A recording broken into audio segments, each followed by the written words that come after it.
Hey retail investors, welcome to Mentos investor. तो आज Nifty में एक जंप देखने को मिला है।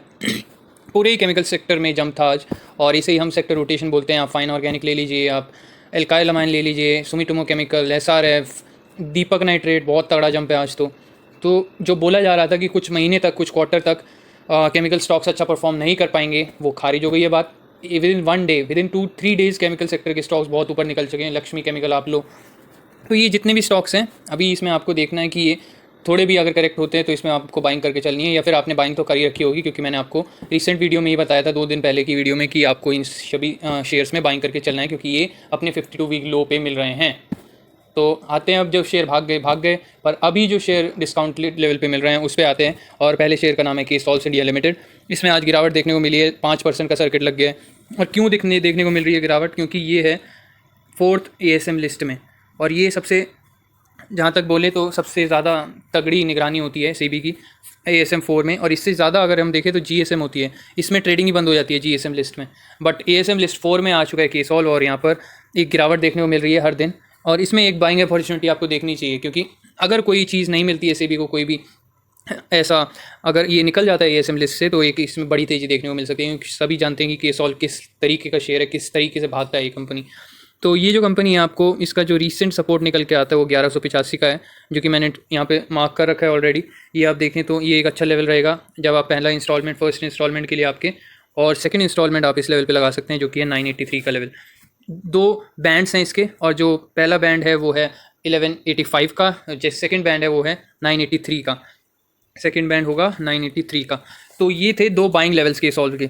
तो केसॉल में क्या है, केसॉल जो एक आईटी सेक्टर की कंपनी है, और अच्छी खासी इसमें ग्रोथ आपको मिलती है। देखिए, ये ट्रायंगल पैटर्न मैं आपको दिखा देता हूँ कि किस तरीके के पैटर्न ये फॉर्म करता है। तो ये जब ट्रायंगल पैटर्न इसने बनाया था, इसका जब ब्रेकआउट दिया इसने, तो आप देख सकते हैं कितना अच्छा इसने ऊपर शूटअप किया। तो ये जोन्स में बेसिकली ट्रेड करता है। ये वाला जोन इसका था एक, उसको ऊपर निकाला तो एक अच्छा इसने अप मूव दिया।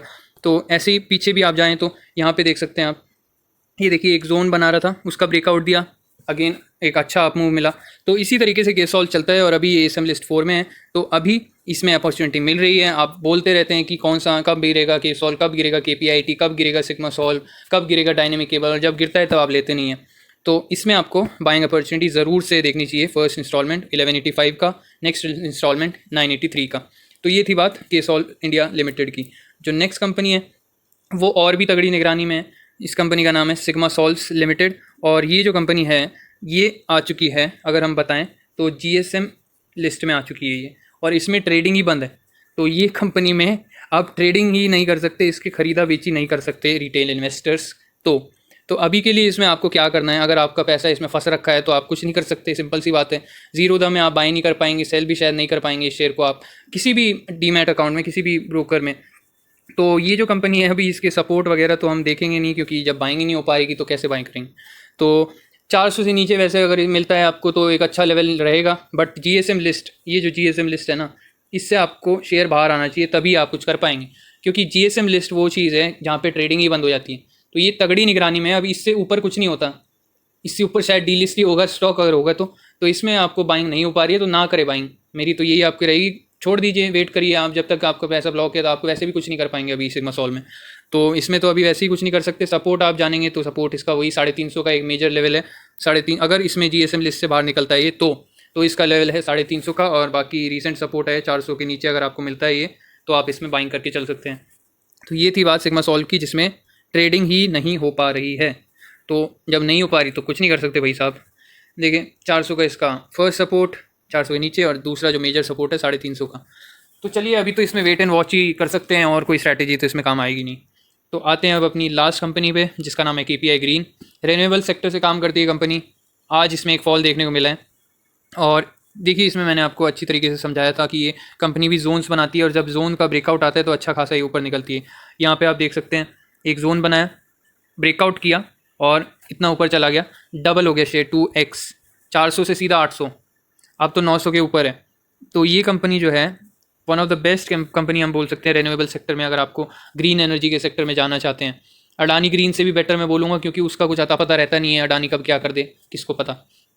तो ये कंपनी आपको मिल रही है अभी इसके अपर बैंड पे, जो कि इसने ब्रेकआउट दिया था, और उसी लेवल पे आपको ये मिल रही है अभी। आप देखें तो 900, यही जो अपर बैंड है, यहीं से इसने सपोर्ट लिया और थोड़ी सी ऊपर जाके इसने क्लोजिंग दे दी है इसी के आसपास। तो 908 पे अभी ये ट्रेड कर रहा है। अगर आपको जल्दी है शेयर में बाइंग करनी, क्योंकि केपीआई ग्रीन में बहुतों को जल्दी होती है, क्योंकि इस तरीके की रिटर्न ये बना चुकी है कंपनी, तो फर्स्ट इंस्टॉलमेंट आप लगा सकते हैं। क्योंकि ब्रेकआउट जब दिया था इस शेयर ने, क्योंकि ये देखिए ये जो अपर बैंड का इसने ये जो बैंड बनाया था, ये चैनल जो बनाया था, इसका ब्रेकआउट इसने मिला है। अगर ये ब्रेकआउट जो है फॉल्स ब्रेकआउट होगा तो ये कंपनी वापस से इस लेवल को रीटेस्ट करने ज़रूर आएगी, जो कि है 750 का लेवल।